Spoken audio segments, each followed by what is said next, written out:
When I met with him at the Western Premiers Conference, I've seen him quite a bit in the last month because I met with him at the Western Premiers Conference and we just spent some time at the Council of the Federation.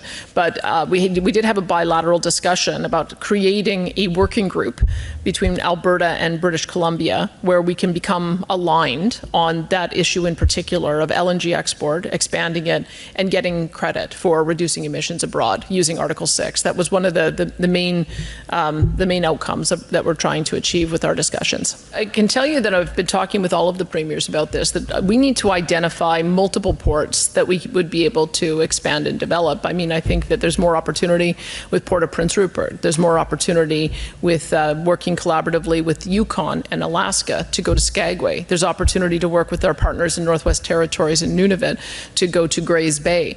There is an opportunity for us to go to Churchill with or Port Arthur in collaboration with our partners in Saskatchewan and Manitoba. In partnership with Ontario, there's a potential to build a line that would come up to James Bay.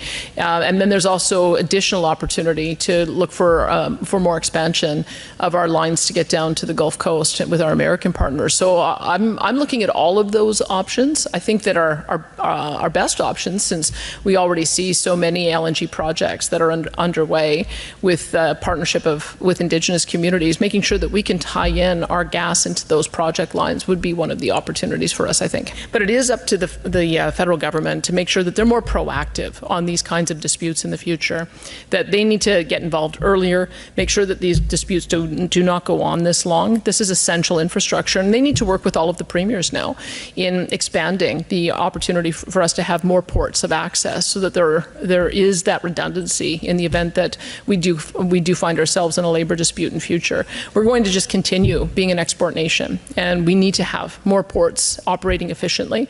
I guess the next part would be making sure Port of Vancouver improves its performance. It is the second lowest performing port in the world, and I would hope that everybody, now that there's an agreement, will double down on ensuring that they improve that performance so that we can get more productivity.